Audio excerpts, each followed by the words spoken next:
What was trial by battle?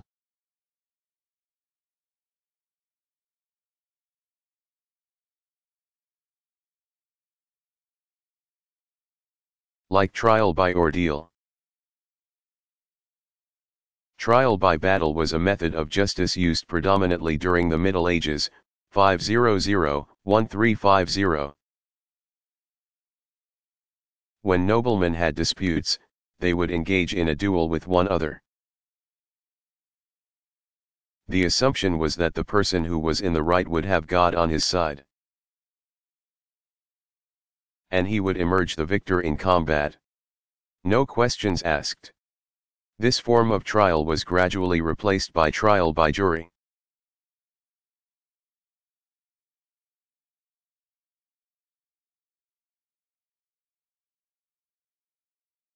What is Keynesian economics?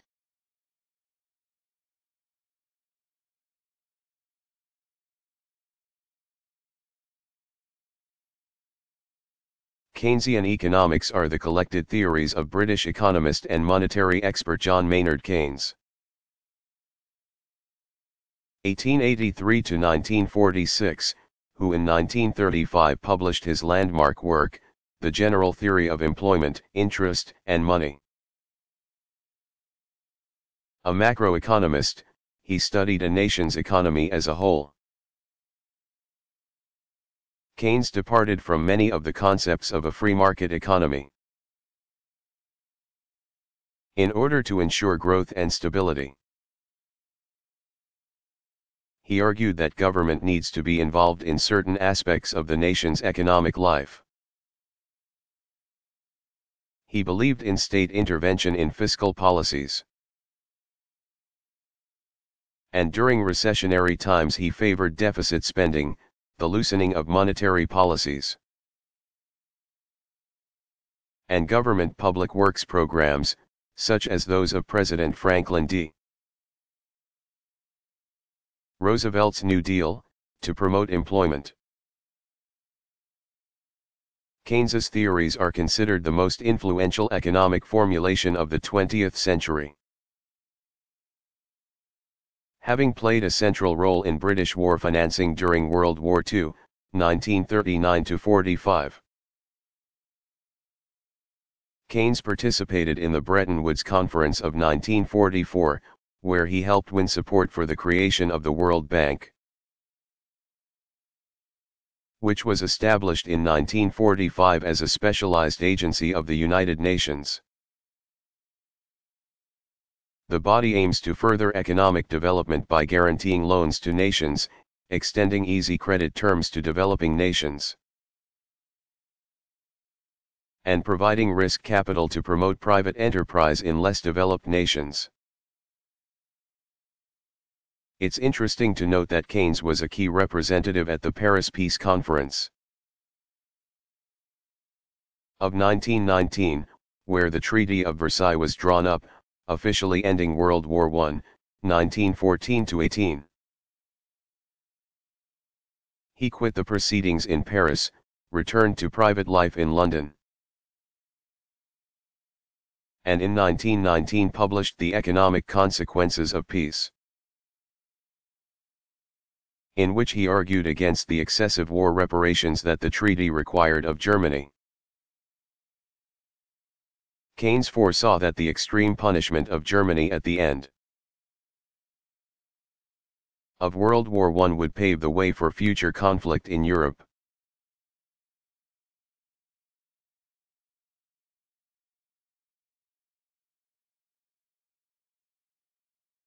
What is rag money?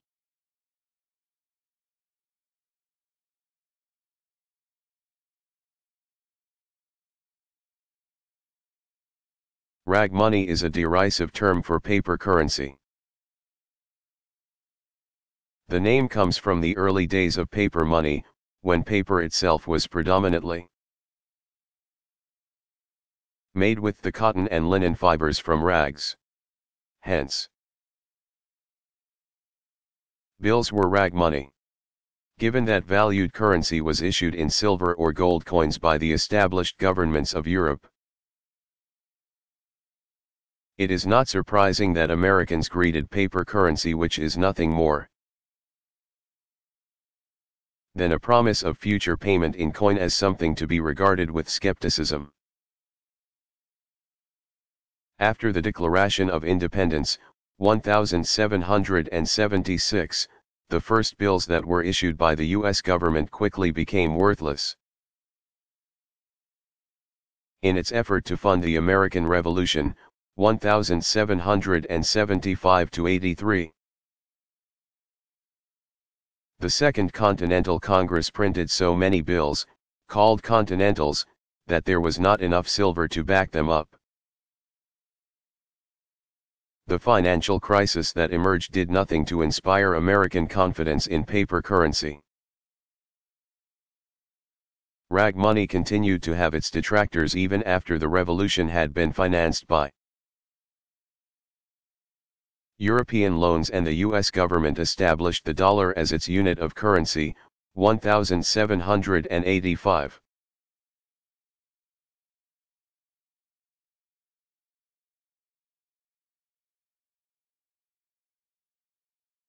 What was the détente?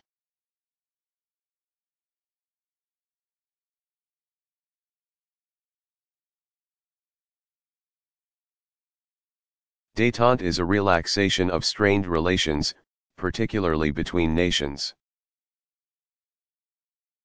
The détente of the Cold War era began after Premier Nikita Khrushchev, 1894–1971, rose to power in the Soviet Union in 1958 and initiated a plan of peaceful coexistence with the West. During the 1960s, the United States and the Union of Soviet Socialist Republics, USSR,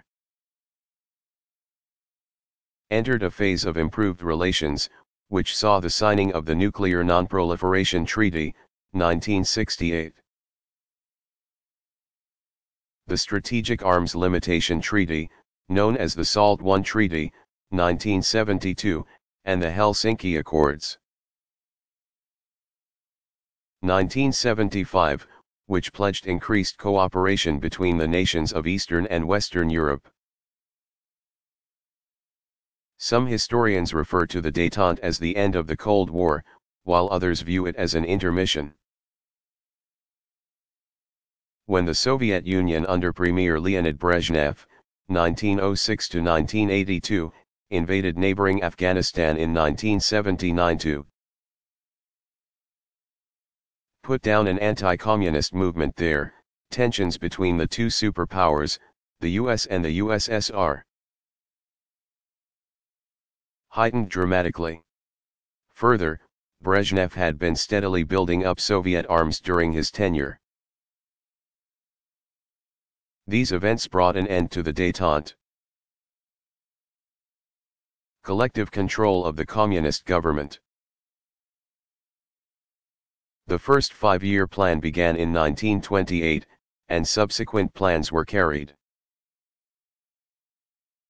out until 1958, at which time the new Soviet leadership developed a seven-year plan.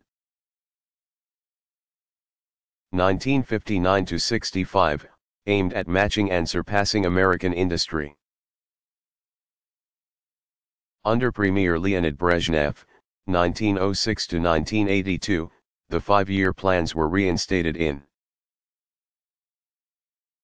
1966 and continued until the dissolution of the Soviet Union during 1990 and 1991. Other communist countries also instituted five-year plans, all with the goal of bringing industry, agriculture, and the distribution of goods and services under government control.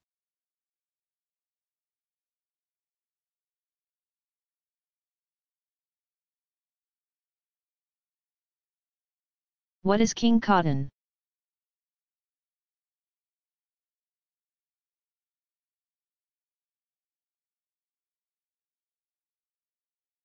King Cotton was an expression of the mid-1800s, when cotton had become so vital to the economies of southern states that it was said to rule them. Until the 1790s, growers were limited to producing the quantity of cotton that could be processed by slaves. Separating cotton's fibers from its seeds was a time-consuming and labor-intensive process. The bolls were dried in front of a fire, and the seeds were picked out by hand.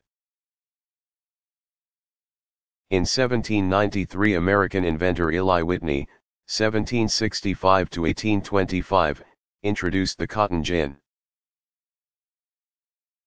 In one day, his machine could clean 50 times as much cotton fiber than could a manual laborer. While Whitney patented the machine in 1794, imitations were nevertheless quickly put into production by shrewd businessmen who observed the effect the gin could have on the nation's cotton industry. There was no shortage of demand for the fiber. Just before Whitney developed the gin, another inventor, British-born Samuel Slater, 1768 to 1835, built the first successful water-powered machines for spinning cotton, which he introduced at a Rhode Island mill in 1790. As the 1800s dawned, machinery had made cotton the center of the nation's emerging textiles industry. Growers in the South stepped up cotton production to keep up with factories' demands. Slave labor and excellent growing conditions in the southern states, predominantly Alabama, Mississippi, Georgia, and South Carolina, combined to dramatically increase production. By 1849, cotton exports reached $66 million a year and accounted for roughly 2/5 of total U.S. exports. But cotton came at a dear price. While laborers in the North's textile factories worked under difficult and sometimes dangerous circumstances, in the South cotton crops were planted and harvested by slaves. As abolitionists became increasingly vocal about the immorality of slavery and demanded the U.S. government legislate the abolition of slavery, Southern growers defended the system. Knowing that their livelihoods and the South's economy depended on it. In 1858, Senator James Henry Hammond, 1807 to 1864, of South Carolina taunted Northern sympathizers, saying, "You dare not make war on cotton, no power on earth dares make war upon it. Cotton is king." Hammond was not the first to use the phrase, it was coined 3 years earlier in the title of a book. Cotton's importance to the South contributed to the deepening North-South divide in the nation. By the time the Civil War, 1861–65, began, the southern United States supplied 2/3 of the world's cotton.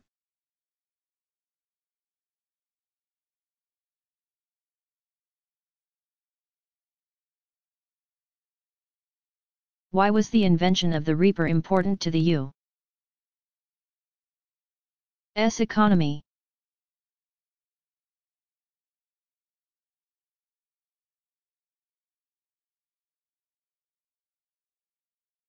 Reapers, machines developed in the early 1800s to help farmers harvest grains such as wheat, dramatically increased overall grain production and consumption in the United States and the rest of the world. The first commercially successful reaper was built in 1831 by Virginia-born inventor Cyrus Hall McCormick. 1809 to 1884, who patented it in 1834 and first sold it in 1840 in Virginia. The McCormick reaper was horse-drawn and replaced the use of sickles and scythes in the fields. It also reduced the amount of manual labor required to harvest grain crops. It worked in this way, A straight blade, protected by guards, was linked to a drive wheel. As the drive wheel turned, the blade moved back and forth in a sawing motion, cutting through the stalks of grain, which were held straight by rods. The cut grain stalks then fell onto a platform and were collected with a rake by a worker. The device increased average production from 2 or 3 acres a day to 10 acres a day. McCormick's reaper was soon in wide use, and the inventor was on his way to becoming an industrialist. In 1847 he moved his business to Chicago, where he could transport reapers via the Great Lakes and connected waterways to the east and to the south. Within 5 years McCormick's business had become the largest farm implement factory in the world. Sales and distribution of the equipment increased further during the 1850s. As Chicago became a center for the nation's then expanding rail system. In 1879 Cyrus McCormick's business became the McCormick Harvesting Machine Company, with the inventor himself as president, until 1884, when he was succeeded by his son.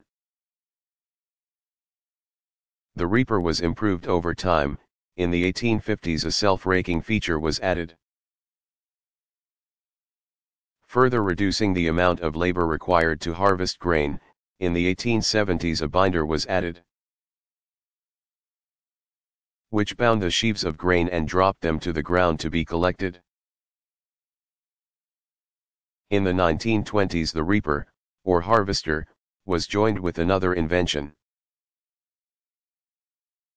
the thresher, which separates grains from the stalks. The new reaper thresher machine was called a combine. Today's combines still use the basic features present in McCormick's revolutionary 1831 invention. His company later became International Harvester, 1902, and today is known as Navy Star Corporation.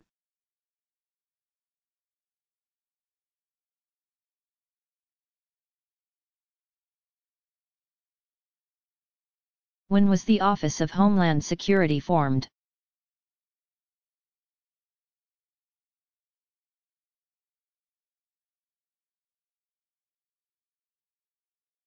The Office of Homeland Security was organized in the days following the September 11, 2001, terrorist attacks. President George W. Bush, 1946, chose Pennsylvania Governor Tom Ridge, 1945, as the first Office of Homeland Security advisor. Ridge was sworn in on October 8, 2001. The office was elevated to the department level on November 25, 2002, when President Bush signed into law the Homeland Security Act, creating the Department of Homeland Security, DHS, and making Ridge a cabinet-level administrator. The DHS consolidated several existing agencies and pledged to carry out new initiatives to the extent possible, protect the nation from further attacks. Agencies and sub-departments within the DHS's purview eventually included the Transportation Security Administration, Customs and Border Protection, Immigration and Customs Enforcement, the Federal Emergency Management Agency, FEMA, Information Analysis and Infrastructure Protection Offices, U.S. Citizenship and Information Services, formerly the Immigration and Naturalization Service, or INS, an Office for Civil Rights and Civil Liberties, the U.S. Coast Guard, and the U.S. Secret Service. On February 15, 2005, Ridge was succeeded by Michael Chertoff, 1953. A former U.S. Circuit Court judge. Chertoff had also worked as an assistant attorney general, in that position. He helped trace the 9/11 terrorist attacks to the Al-Qaeda network and worked to increase information sharing within the Federal Bureau of Investigation, FBI, and with state and local officials.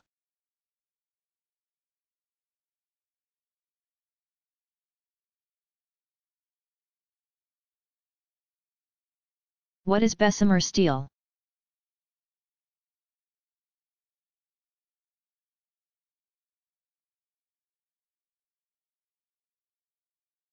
Developed during the early 1850s. The Bessemer process was the first method for making steel cheaply and in large quantities. Named for its inventor, British engineer Henry Bessemer, 1813 to 1898. The process was also developed independently by William Kelly, who patented the process in 1857, in the United States. Bessemer and Kelly experimented with injecting, blowing, air into molten pig iron, crude iron. The oxygen in the air helps rid the iron of its impurities, such as manganese, silicon, and carbon, converting the iron to molten steel, which is then poured into molds. The process was introduced in the U.S. steel manufacturing industry in 1864. Alloys were also added to the refining process to help purify the metal. Within 2 decades, the method was used to produce more than 90% of the nation's steel. It was also implemented throughout the industrialized world. In the mid-1800s, rich iron ore deposits had been discovered in the Upper Peninsula of Michigan, along Lake Superior. The discovery of the minerals and the innovation of the Bessemer process combined to create a thriving steel industry in the United States. At the same time, there was a growing market for the material. Railroads needed iron to make rail gauges, while the new auto manufacturing industry used steel to make cars. As a result, between 1880 and 1910, annual U.S. steel production increased by a factor of 20. One of the early industry leaders was Andrew Carnegie, 1835 to 1919. Who in 1873 founded the nation's first large-scale steel plant, at Braddock, Pennsylvania. In 1901, Carnegie sold this and other steel mills to the United States Steel Corporation. Today the USX Corporation, which is the largest steel producer in the United States. The Bessemer process continued to be used until after World War II, 1939 to 45. The open hearth method of purification gradually replaced it.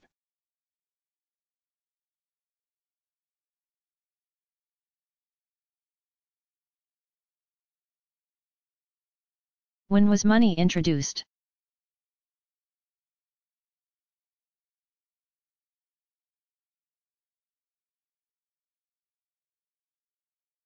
The use of money dates back some 4,000 years, when people began using something of recognized value, such as precious metals including gold and silver, to purchase goods and services. In the absence of money, all transactions were made on the barter system, which is an exchange of goods and services negotiated by the parties involved. The introduction of money simplified the acquisition of products and services. The ancient country of Lydia, in the western part of Asia Minor, modern-day Turkey,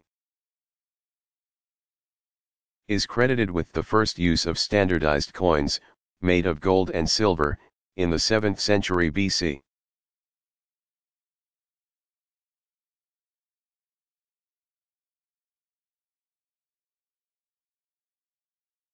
What is the Federal Reserve?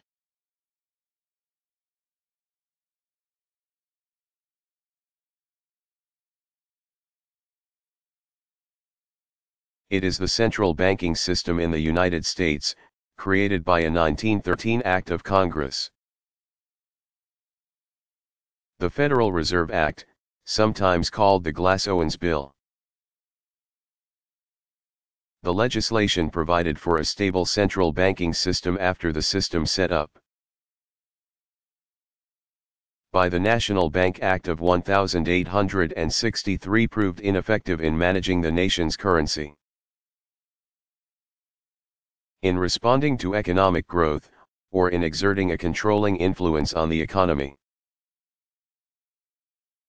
The Federal Reserve Act created 12 regional Federal Reserve banks, in Boston, Massachusetts, New York, Philadelphia, Pennsylvania, Cleveland, Ohio, Richmond, Virginia, Atlanta, Georgia, Chicago, St. Louis, Missouri, Minneapolis, Minnesota, Kansas City, Missouri, Dallas, Texas, and San Francisco, California. These institutions operate as bankers' banks, member banks, commercial institutions. Use their accounts with the Federal Reserve in the same way that consumers use their accounts on deposit at commercial banks. All national banks must be members of the Federal Reserve System. State banks may join the system upon meeting certain requirements. The Federal Reserve Act also established a Federal Reserve Board, now called the Board of Governors, to supervise the system. The board consists of 7 members who are appointed by the President of the United States and are approved by the Senate. To reduce the possibility of nearsighted political influence, members serve staggered 14-year terms. One of the 14 terms expires every other year. The duties of the Federal Reserve include lending money to commercial, member, banks, directing the Reserve Bank's purchase and sale of U.S. government securities on the open market, setting reserve requirements, for how much money needs to be in the U.S. Treasury, and regulating the discount rate, the interest rate the Federal Reserve charges commercial banks for loans, which is one of the system's principal influences on the economy. In performing these duties, the Federal Reserve, often called the Fed in financial circles, can expand, loosen, or contract, tighten, the supply of money in circulation. The Federal Reserve also issues the national currency and supervises and regulates the activities of banks and their holding companies. It began operation in November 1914. The central bank systems of other developed nations include the Bank of Canada, Banque de France, and the Deutsche Bundesbank, of Germany.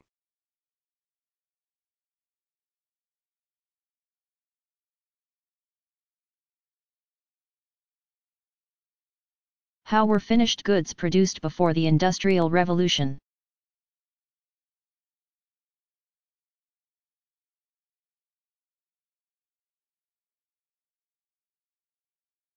Before the factory and machine age ushered in by the Industrial Revolution, people made many of their own finished goods, bought them from small-scale producers, who manufactured the goods largely by hand,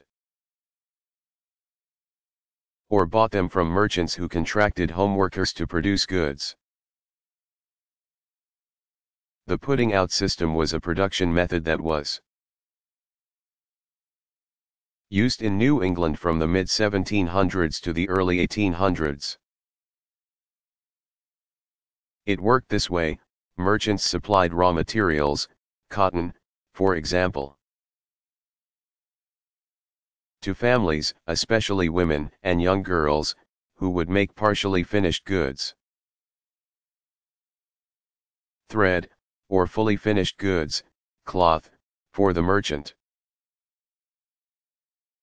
These manufactured goods were then sold by the merchant. Homeworkers, who put out goods, provided the needed manufacturing labor of the day.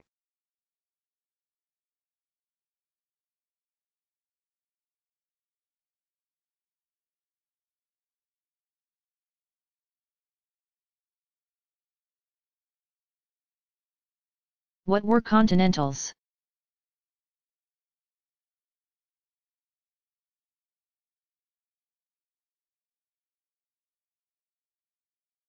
Continentals were the paper money issued by the U.S. government during the American Revolution, 1775–83. The Second Continental Congress, which governed the new nation after the Declaration of Independence. 1776, ran the war effort against Great Britain. The governing body did not have the power to levy taxes, since no constitution had been drawn up yet. So the Congress appealed to each state to contribute to the war fund. However, states that did not face imminent danger, those in which there was no fighting, often did not answer the call. Many of the new nation's most prominent citizens remained loyal to the British and refused to contribute money to the American patriotic cause. Yet money was needed to buy supplies and ammunition, and to pay soldiers. In order to finance the revolution, Congress was compelled to issue paper bills, which promised holders future payment in silver. But as Congress issued more and more continentals, the currency became devalued because there was not enough silver to back up the promised payments. By 1780 there were so many continentals in circulation that they had become almost worthless. The phrase "not worth a continental" was used by Americans to describe anything that had no value. To help solve the financial crisis, some patriotic citizens contributed sums of money. In exchange, they received interest-bearing securities from the government. But funds continued to be scarce. The problem of funding the revolutionary effort was not solved until foreign powers stepped in to aid the fledgling nation in its fight against the powerful British. European loans to the United States, notably from France, were instrumental in the American victory in the Revolutionary War.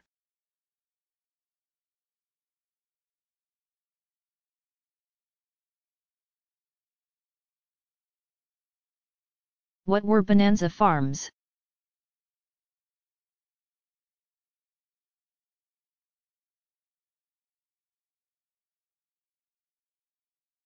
Bonanza farms were extremely successful and large farms, principally on the Great Plains and in the West, that emerged during the second half of the 1800s. The word bonanza, which is derived from Spanish and means literally good weather, was coined in the mid-1800s. It is used to refer to any source of great and sudden wealth, including mines rich in minerals.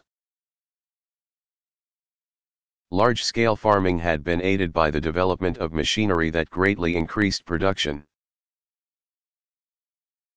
especially of wheat and other grains. The innovations included reapers invented by Cyrus Hall McCormick, 1809 to 1884, and steel plows developed by John Deere, 1804 to 1886. Several events further helped farming interests west of the Mississippi River. To promote westward settlement, Congress passed the Homestead Act, 1862, which allowed for ready and cheap acquisition of vast tracts of land. Settlers could buy land for as little as $1.25 per acre, or they could live on a tract and farm it for a period of 5 years, at the end of which they were granted 160 acres. The U.S. Army's defeats of rebel Indians were followed by peace treaties that confined Indian agricultural activities to reservations. In 1872, the Northern Pacific Railroad arrived at Fargo, North Dakota, allowing farmers to ship their products greater distances. Finally, dry farming techniques, which allow fields to lie fallow every other year in order to regain their nutrients and moisture to support crops the following year, proved to be a successful method for growing in the Great Plains, previously thought to be too dry for cultivating crops. All of these factors combined to turn some western farms into bonanza sources of great wealth for their owners. Encouraged by their success, settlers poured into the West. But not all farmers fared as well, and many were severely hit by the Panic of 1873, a drought in the plains. States in the 1880s caused farm prices to drop, further hurting Western farmers.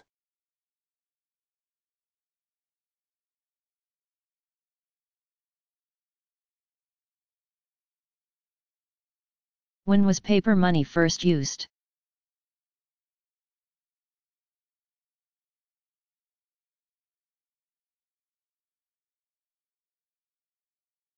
Paper money first appeared in China during the Middle Ages, 500-1350.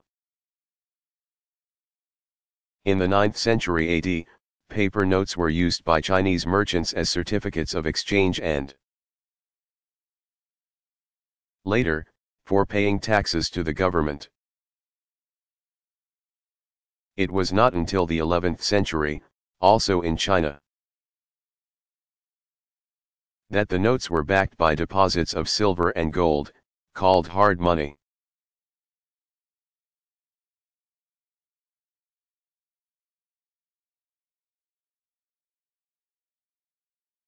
What was the controversy about the Guantanamo detainees?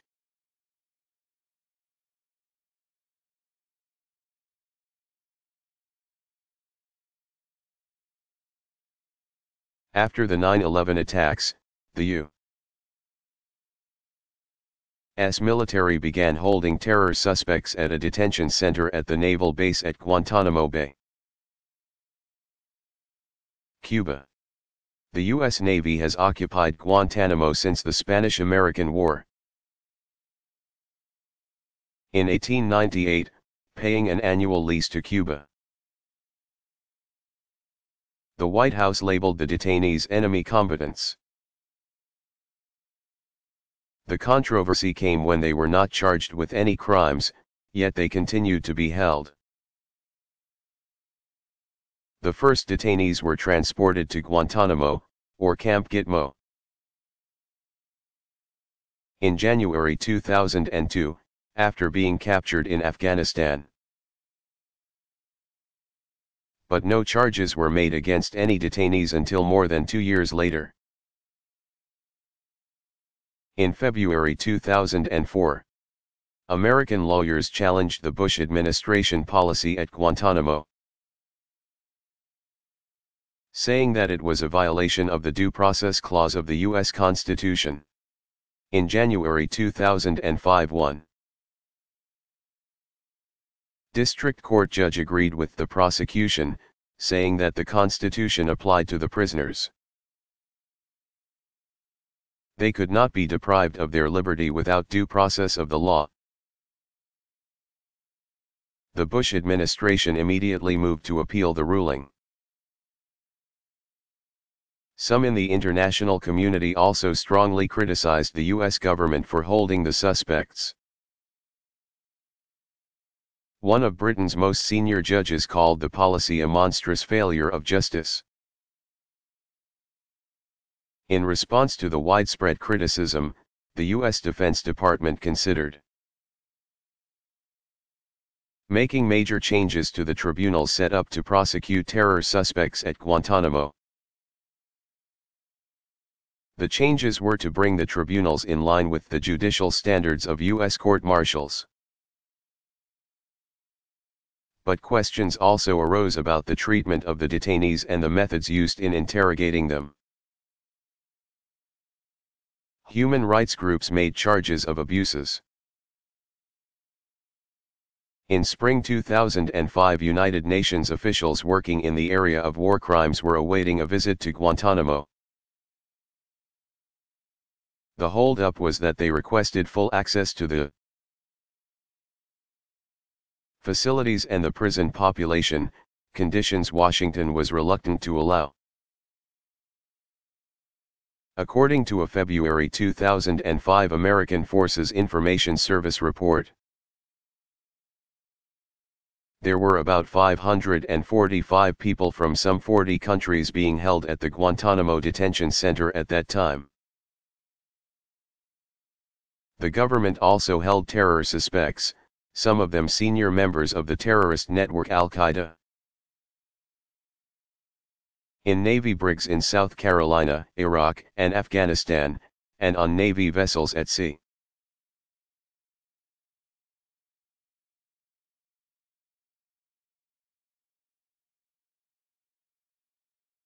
How did Eli Whitney invent the cotton gin?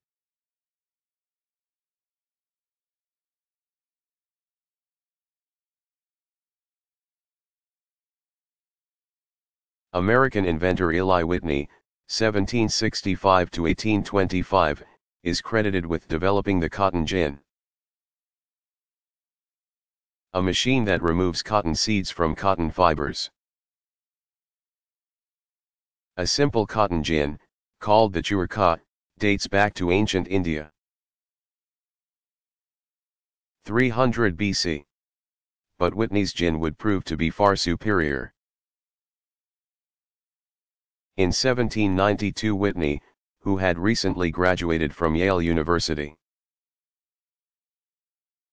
was visiting the Georgia plantation owned by Catherine Littlefield Greene, widow of American Revolution, 1775 to 83, hero General Nathaniel Greene, 1742-1786. Whitney observed that short staple, or upland, cotton, which has green seeds that are difficult to separate from the fiber, differs from long staple, also called sea island, cotton, which has black seeds that are easily separated. The latter was the staple of American commerce at the time. In 1793, Whitney, who is described as a mechanical genius,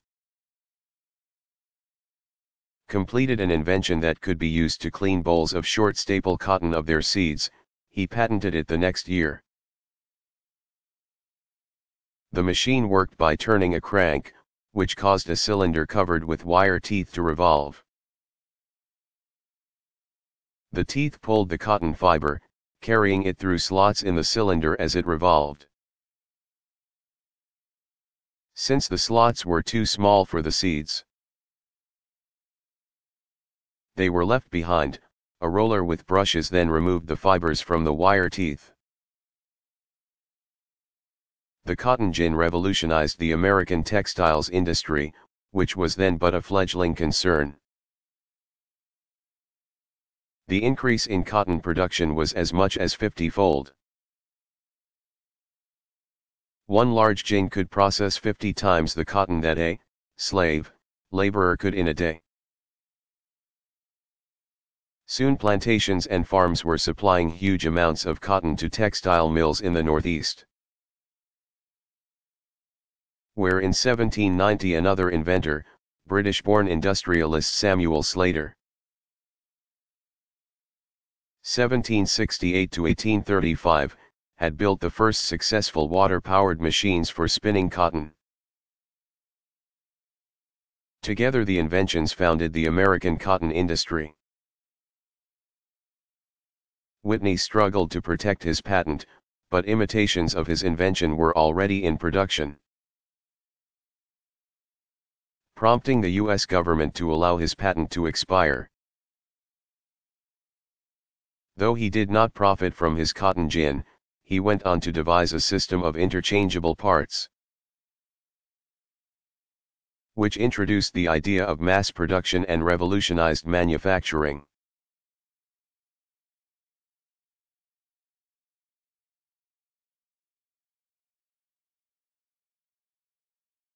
What was Roman law?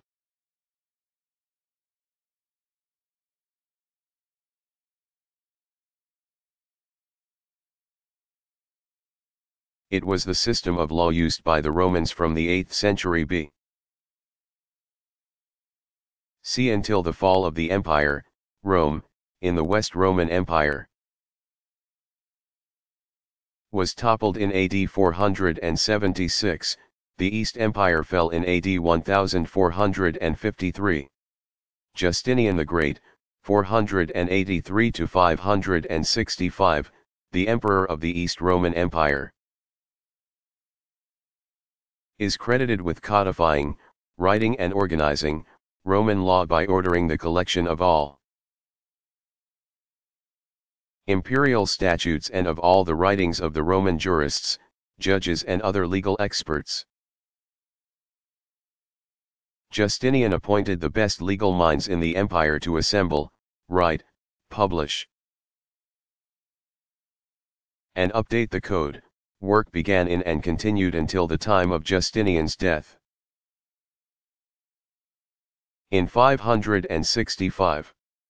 The result was the Corpus Juris Civilis, body of civil law, also called the Justinian Code. It consists of 4 parts: the Codex, a collection of imperial statutes; the Digest, the writings and interpretations of Roman jurists; the Institutes, a textbook for students; and the Novels, the laws enacted after the publication of the Codex. Though largely suspended during the Middle Ages, 500-1350, it was kept alive in the canon law of the medieval church and was handed down through the centuries. It forms the basis of modern civil law in most of continental Europe and in other non-English speaking countries, as well as in the state of Louisiana. Nations or states whose systems of justice are based on civil law rely not on precedents set by the courts, which is the common law system of the United States and Great Britain, but rather on the letter of the law, the statutes themselves.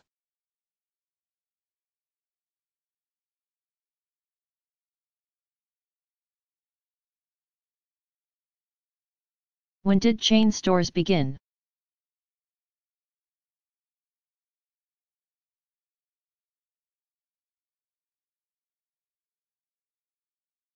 The innovation of the chain store, technically defined as 2 or more retail outlets operated by the same company and which sell the same kind of merchandise, was made by American businessman George Gilman, c. 1830 to 1901, and George Huntington Hartford, 1833 to 1917. Who in 1859 set up the Great Atlantic and Pacific Tea Company in New York City. Better known as A&P, the stores proliferated rapidly, and other chain stores, such as W.P. Woolworth, established 1879, and J.C. Penney, 1902, opened their doors for business. The early 20th century saw tremendous growth of the chain stores.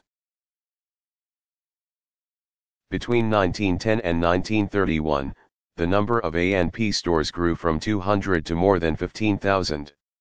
While the department stores,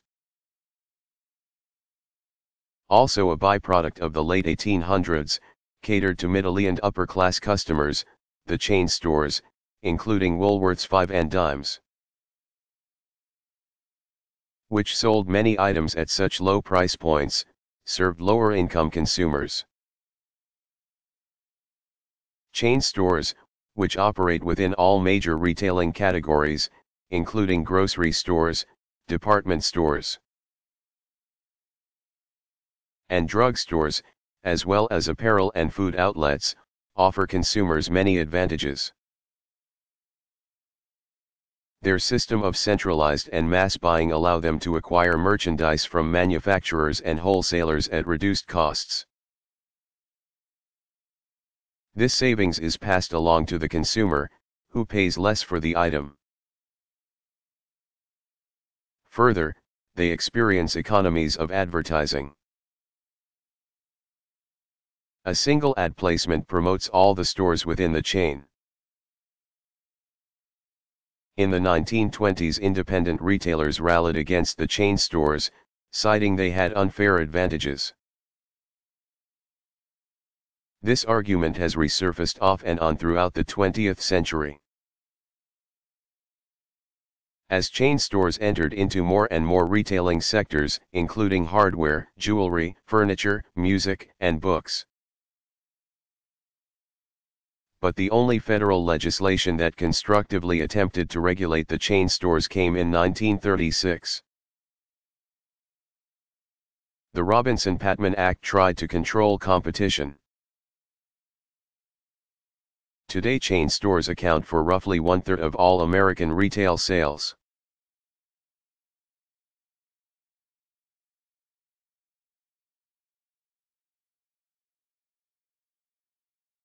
How many leaders did the Soviet Union have?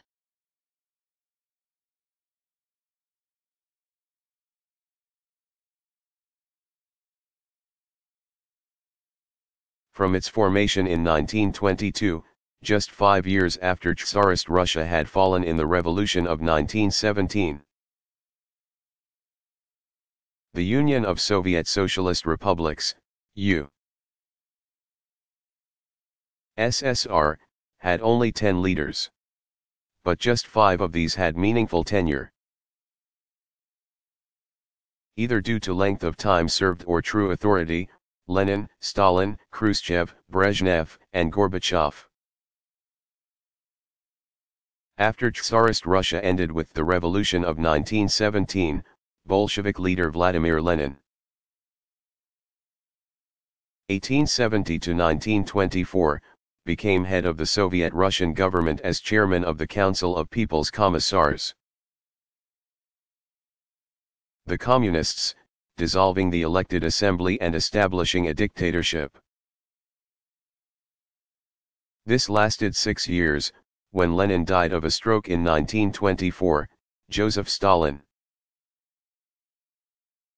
1879 to 1953, who had been an associate of Lenin, promptly eliminated his opposition and in 1929 established himself as a virtual dictator. Stalin ruled the USSR during World War II, 1939 to 45.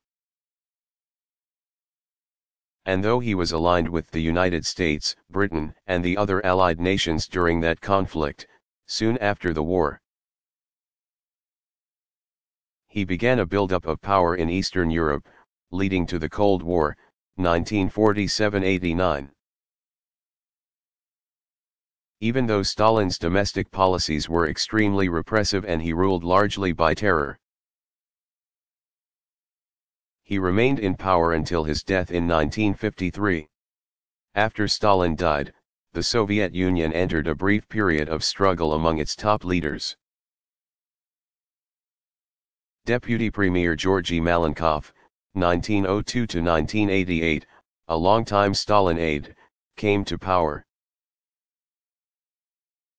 In 1955 Malenkov was forced to resign, and he was succeeded by his and Stalin's former defense secretary, Nikolai Bulganin, 1895–1975. However, Bulganin was a premier in name only. The true power rested with Communist Party Secretary Nikita Khrushchev. 1894–1971, who expelled Bulganin and officially took power as premier in 1958. Khrushchev denounced the oppression of the long Stalin years, which had ended only 5 years earlier, and worked to improve living standards. On the international front, he pursued a policy of peaceful coexistence with the West and even toured the United States in 1959, meeting with President Dwight D. Eisenhower. 1890–1969, in 1960 a U.S. reconnaissance plane was shot down over the USSR, raising doubts among the Soviets about Khrushchev's policy toward the West. Further troubles at home resulted from widespread hunger due to crop failures. Meantime, Khrushchev advanced the cause of Soviet space exploration, beginning the so-called space race with the United States. Eventually, his stance on international issues, which included a rift with Communist China, led to his downfall. He was removed from power in October 1964. Khrushchev's ouster, which was a forced retirement, had been engineered by his former ally and political advisor Leonid Brezhnev, 1906–1982. With Khrushchev out of the way, technically Brezhnev was to lead the country along with Premier Alexei Kosygin, 1904–1981. But as head of the Communist Party, it was Brezhnev who truly held the power. By the early 1970s, Brezhnev emerged as the Soviet chief even though Kosygin remained in office until 1980. During his administration, Brezhnev kept tight control over the Eastern Bloc, communist countries, built up the Soviet Union's military, in what became an arms race with the United States, and did nothing to try to reverse the downward trend of the Soviet Union's economy. When Brezhnev died in 1982, he was succeeded by Yuri Andropov, 1914–1984. However, Andropov died 2 years later and Konstantin Chernenko, 1911–1985, replaced him as premier. When Chernenko, too, died an untimely death in March 1985, Mikhail S. Gorbachev, 1931, became head of the Communist Party and leader of the Soviet Union. With Gorbachev, the reign of the old guard of Stalin-trained leaders had come to an end. Gorbachev's policies of openness to the West and economic development led to the disintegration of the Soviet Union. With communist rule ending in 1991 and each Soviet republic setting up its own government.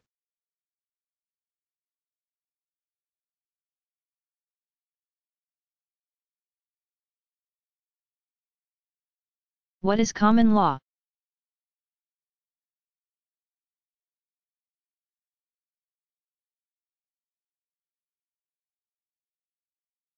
It is the system of justice that prevails in Great Britain and the United States, except Louisiana, where the precedents, past decisions, of the courts are used as the basis of the legal system. It is sometimes referred to as customary law since justices consider prevailing practices customs, in order to arrive at their decisions. In the U.S., Louisiana is the only state where judges do not rely on precedent or custom to decide private cases, they rely on civil law, the letter of the code, and are free to disregard the decisions of similar cases. In all other states, the precedents must be considered. The exception of Louisiana to the prevailing system of common law is explained by its unique history. It was long a French holding and that influence is still felt. In many countries, the justice system is a combination of the civil law handed down by the Romans under Justinian and the common law formulated in England. Private cases, often and confusingly called civil cases, are largely the realm of civil law.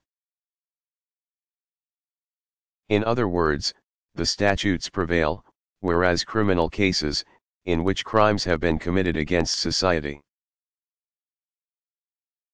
are the realm of common law, i.e., decisions are based on precedent.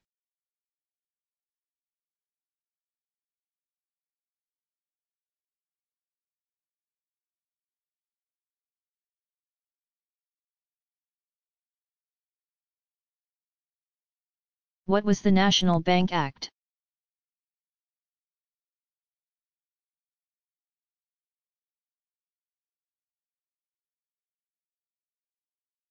The National Bank Act of 1863 was designed to create a national banking system, float federal war loans, and establish a national currency. Congress passed the act to help resolve the financial crisis that emerged during the early days of the American Civil War, 1861–65. The fight with the South was expensive,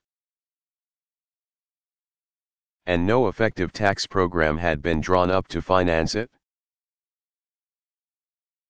In December 1861, banks suspended specie payments, payments in gold or silver coins for paper currency.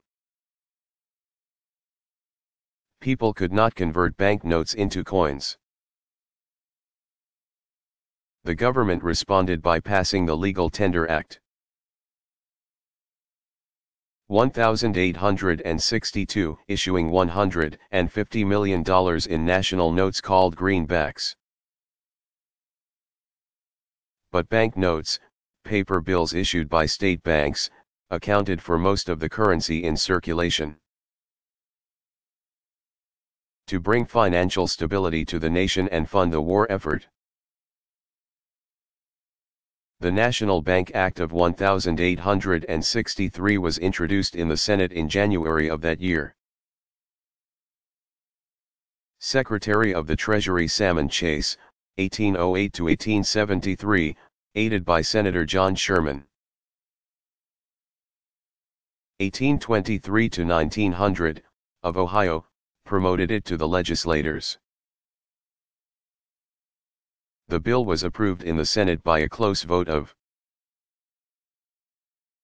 23–21. The House passed the legislation in February. National banks organized under the Act were required to purchase government bonds as a condition of startup. As soon as those bonds were deposited with the federal government, the bank could issue its own notes up to 90% of the market value of the bonds on deposit. The National Bank Act improved but did not solve the nation's financial problems. Some of the 1,500 state banks, which had all been issuing banknotes, were converted to national banks by additional legislation, passed June 1864 to amend the original Bank Act. Other state banks were driven out of business or ceased to issue notes because of the 1865 passage of a 10% federal tax on notes they issued, making it unprofitable for them to print their own money. The legislation created $300 million in national currency in the form of notes issued by the national banks. But since most of this money was distributed in the East, the money supply in other parts of the country remained precarious. The West demanded more money, an issue that would dominate American politics in the years after the American Civil War, 1861–65. Nevertheless, the nation's banking system stayed largely the same despite the Panic of 1873 until passage of the Federal Reserve Act in 1913.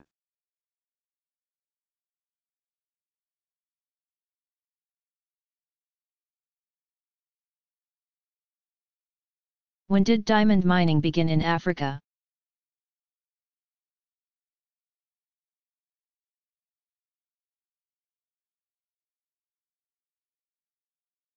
In 1867, discovery of a pretty pebble along the banks of the Orange River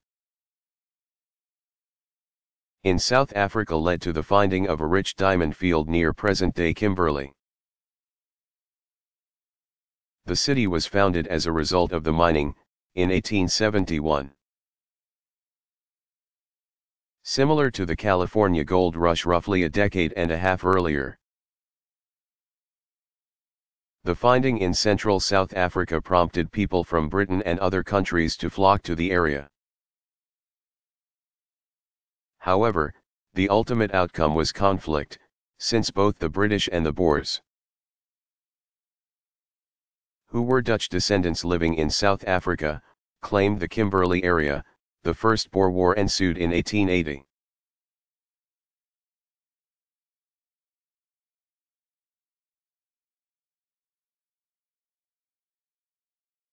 What was trial by ordeal?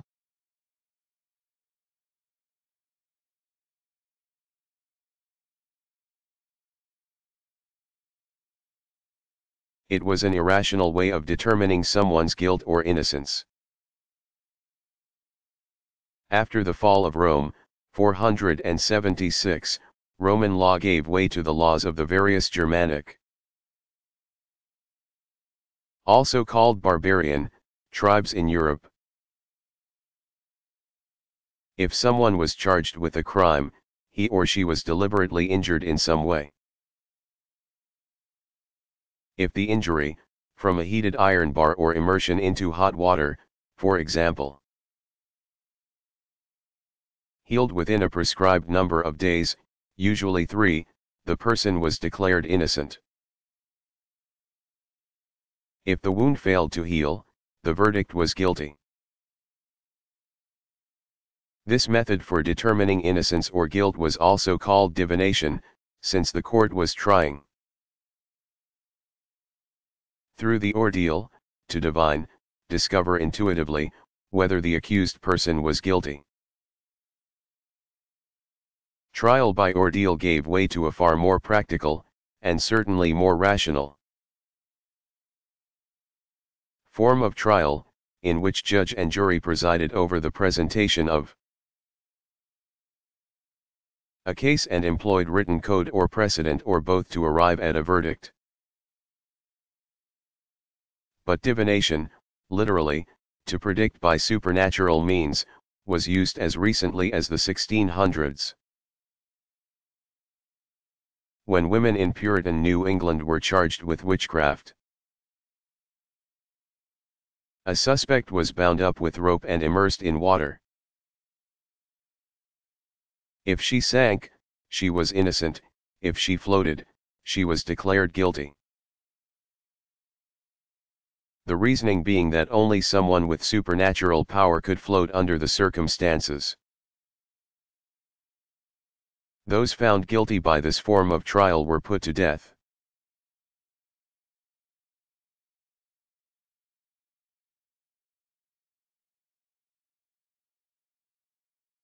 What was the first mail order company?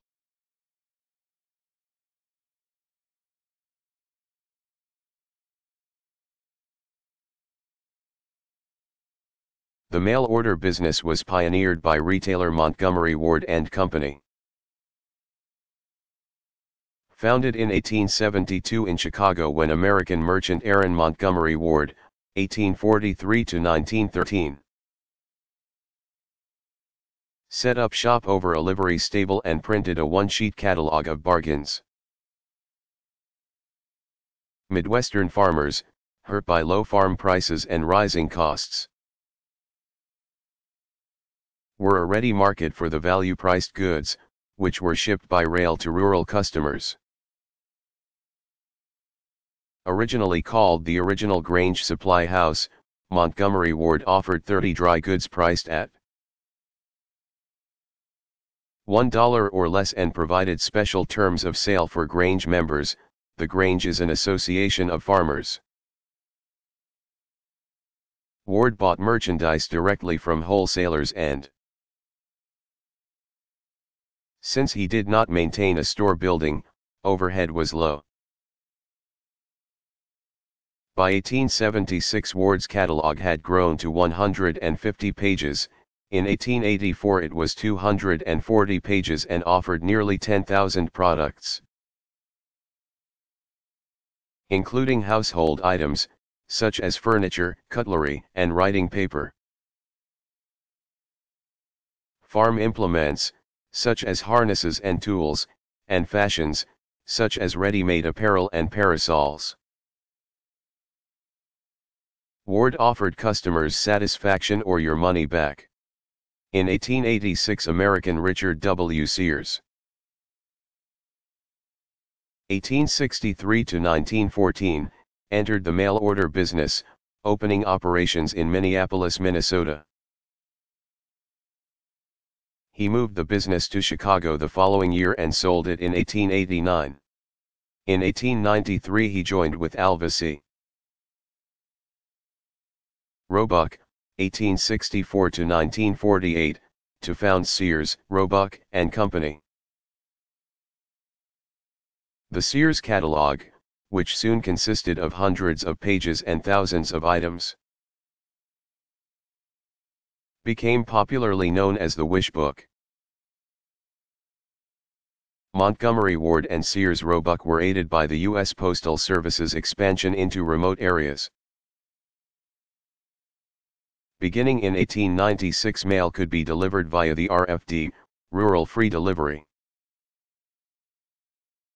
In 1913 parcel post was added to the Postal Service's offerings, further benefiting the mail order houses and their growing lists of customers. Montgomery Ward and Sears Roebuck offered rural America more than merchandise. The mail order houses were farm families linked to the greater consumer society that was emerging at the turn of the century. Regardless of geography, rural Americans could purchase store-bought goods, manufactured goods that were mass-produced in factories. The mail order houses offered customers convenience, since customer purchases no longer had to be deferred for the next trip to a town. Variety, since catalogers catered to a nationwide customer base. On-hand inventory included a multitude of products, and low prices. The mail-order houses bought merchandise at reduced rates from the wholesalers. Fashions were no longer restricted to the middle and upper-class city dwellers who had access to department stores. Rural customers became aware of new styles each time the Montgomery, Ward and Sears Roebuck catalogs were delivered, which, by the early 1900s, was twice a year. Though both Montgomery Ward and Sears Roebuck exited the mail-order business to concentrate efforts on their chain store retail operations later in the century. They set the standard for modern mail-order houses through their early policies addressing merchandise returns, competitive pricing, flexible payment methods, and shipping terms.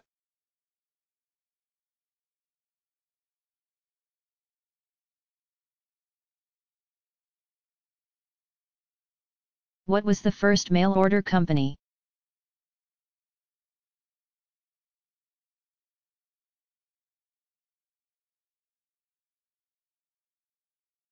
The mail-order business was pioneered by retailer Montgomery Ward and Company. Founded in 1872 in Chicago when American merchant Aaron Montgomery Ward, 1843 to 1913. Set up shop over a livery stable and printed a one-sheet catalog of bargains. Midwestern farmers, hurt by low farm prices and rising costs, were a ready market for the value-priced goods, which were shipped by rail to rural customers. Originally called the Original Grange Supply House, Montgomery Ward offered 30 dry goods priced at $1 or less and provided special terms of sale for Grange members. The Grange is an association of farmers. Ward bought merchandise directly from wholesalers and, since he did not maintain a store building, overhead was low. By 1876 Ward's catalog had grown to 150 pages, in 1884 it was 240 pages and offered nearly 10,000 products,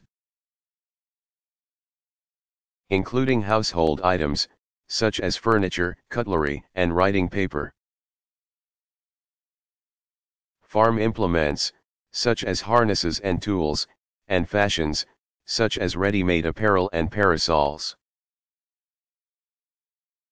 Ward offered customers satisfaction or your money back. In 1886 American Richard W. Sears, 1863 to 1914, entered the mail-order business, opening operations in Minneapolis, Minnesota.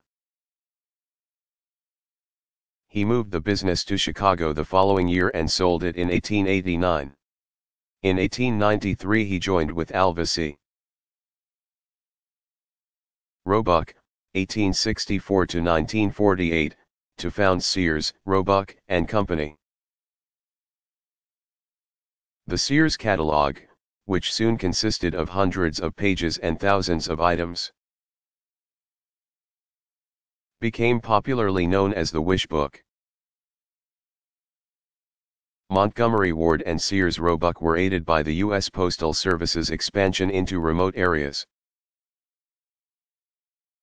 Beginning in 1896 mail could be delivered via the RFD, Rural Free Delivery.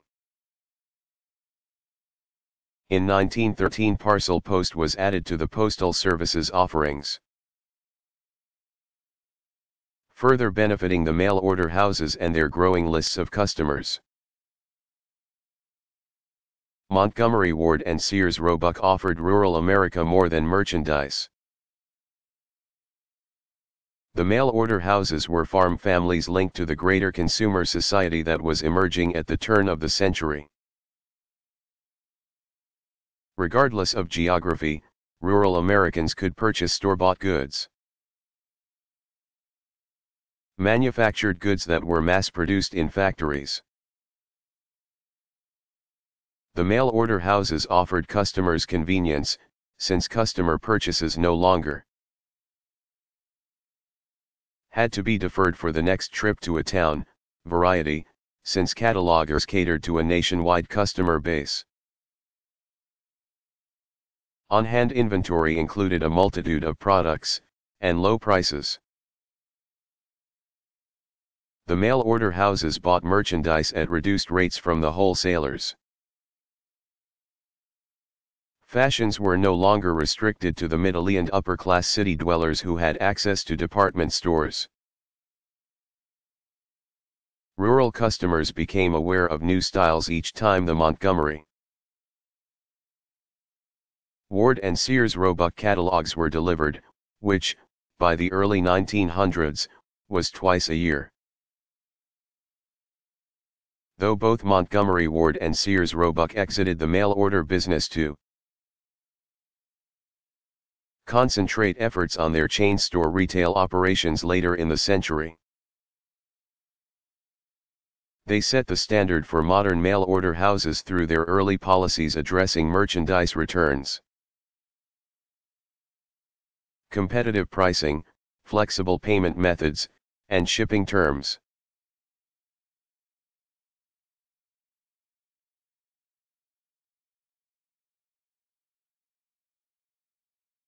What was Black Friday?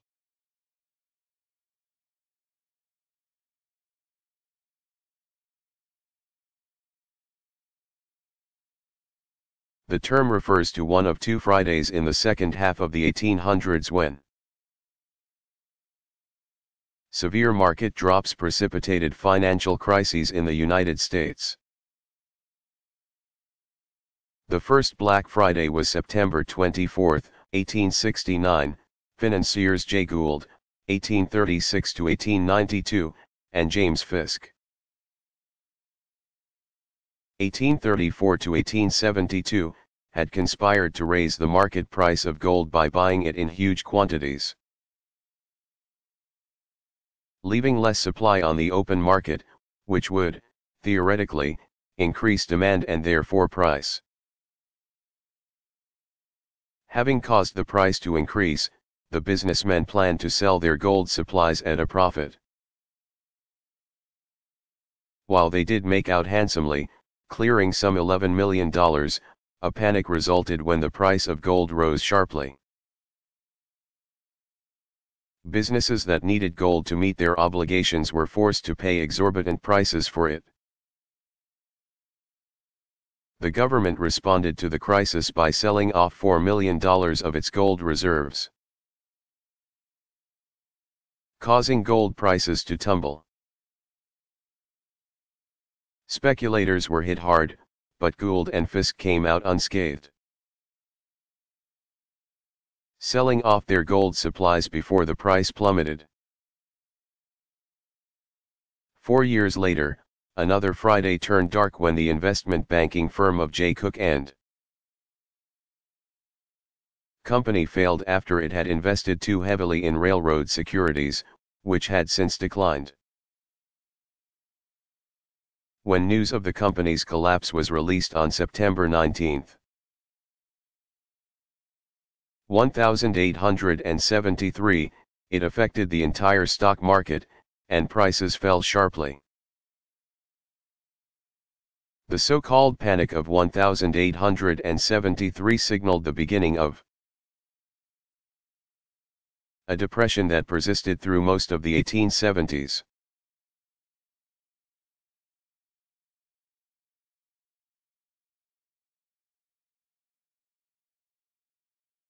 What was Black Friday?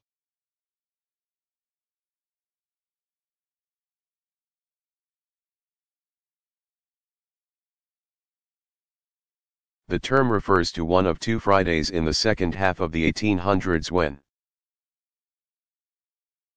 severe market drops precipitated financial crises in the United States. The first Black Friday was September 24, 1869, financiers J. Gould, 1836–1892, and James Fisk. 1834–1872, had conspired to raise the market price of gold by buying it in huge quantities, leaving less supply on the open market, which would, theoretically, increase demand and therefore price. Having caused the price to increase, the businessmen planned to sell their gold supplies at a profit. While they did make out handsomely, clearing some $11 million, a panic resulted when the price of gold rose sharply. Businesses that needed gold to meet their obligations were forced to pay exorbitant prices for it. The government responded to the crisis by selling off $4 million of its gold reserves, causing gold prices to tumble. Speculators were hit hard, but Gould and Fisk came out unscathed, selling off their gold supplies before the price plummeted. 4 years later, another Friday turned dark when the investment banking firm of J. Cook and Company failed after it had invested too heavily in railroad securities, which had since declined. When news of the company's collapse was released on September 19, 1873, it affected the entire stock market, and prices fell sharply. The so-called Panic of 1873 signaled the beginning of a depression that persisted through most of the 1870s.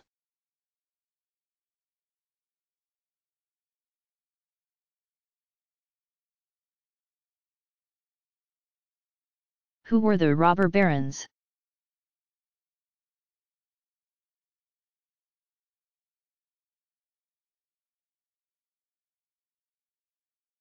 They were the industrial and financial tycoons of the late 19th century. The early builders of American business. Some called them the captains of industry. The robber barons included bankers J. Pierpont Morgan, 1837–1913, and J. Cook, 1821–1905, oil industrialist John D. Rockefeller, 1839–1937, steel mogul Andrew Carnegie, 1835–1919, financiers James J. Hill, 1838–1916, James Fisk, 1834–1872, Edward Harriman, 1848–1909, and J. Gould, 1836–1892, and rail magnates Cornelius Vanderbilt, 1794–1877, and Collis Huntington, 1821–1900. These influential businessmen were hailed for expanding and modernizing the capitalist system and lauded for their philanthropic contributions to the arts and education. But they were also viewed as opportunistic, exploitative, and unethical. Many factors converged to make the robber baron possible. The new nation was rich in natural resources, including iron, coal, and oil. Technological advances steadily improved manufacturing machinery and processes. The population growth, fed by an influx of immigrants, provided a steady workforce, often willing to work for a low wage. The government turned over the building and operation of the nation's railways to private interests. And, adhering to the philosophy of laissez-faire, non-interference in the private sector, The government also provided a favorable environment in which to conduct business. Shrewd businessmen turned these factors to their advantage, amassing great empires. Reinvesting profits into their businesses, fortunes grew. The robber barons, especially the railroad men and the financiers who gained control of rail companies through stock buyouts, hired lobbyists who worked on their behalf to gain the corporation's subsidies, land grants, and even tax relief at both the federal and state levels. The robber barons converted their business prowess into political might. In Washington, politicians grew tired of the advantage-seeking. Representatives of the nation's business leaders. Reform-minded progressives complained that the robber barons lived in opulent luxury, while their workers barely eked out a living, their families teetering on despair. After dominating the American economy for decades, changes around the turn of the century worked to curb the influence of the robber barons. In 1890 the federal government passed the Sherman Antitrust Act, making trusts, combinations of firms or corporations formed to limit competition and monopolize a market, illegal. Workers continued to organize in labor unions, with which corporations were increasingly compelled to negotiate. The Interstate Commerce Commission, ICC, was established in 1887 to prevent abusive practices. And in 1913 the 16th Amendment was ratified, allowing the federal government to collect a graduated income tax. Though many American businessmen and women would make great fortunes in the 20th century, by the end of the 1920s the era of the robber barons had drawn to a close.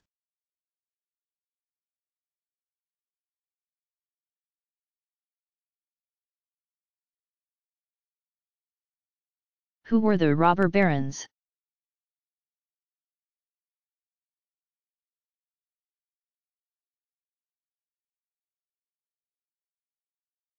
They were the industrial and financial tycoons of the late 19th century. The early builders of American business. Some called them the captains of industry. The robber barons included bankers J. Pierpont Morgan, 1837 to 1913, and J. Cook, 1821-1905, oil industrialist John D. Rockefeller, 1839 to 1937, steel mogul Andrew Carnegie, 1835 to 1919, financiers James J. Hill, 1838 to 1916, James Fisk, 1834 to 1872, Edward Harriman, 1848 to 1909, and Jay Gould, 1836 to 1892, and rail magnates Cornelius Vanderbilt, 1794 to 1877, and Collis Huntington, 1821 to 1900. These influential businessmen were hailed for expanding and modernizing the capitalist system and lauded for their philanthropic contributions to the arts and education. But they were also viewed as opportunistic, exploitative, and unethical. Many factors converged to make the robber baron possible. The new nation was rich in natural resources, including iron, coal, and oil. Technological advances steadily improved manufacturing machinery and processes. The population growth, fed by an influx of immigrants, provided a steady workforce, often willing to work for a low wage. The government turned over the building and operation of the nation's railways to private interests. And, adhering to the philosophy of laissez-faire, non-interference in the private sector, the government also provided a favorable environment in which to conduct business. Shrewd businessmen turned these factors to their advantage, amassing great empires. Reinvesting profits into their businesses, fortunes grew. The robber barons, especially the railroad men and the financiers who gained control of rail companies through stock buyouts, hired lobbyists who worked on their behalf to gain the corporation's subsidies,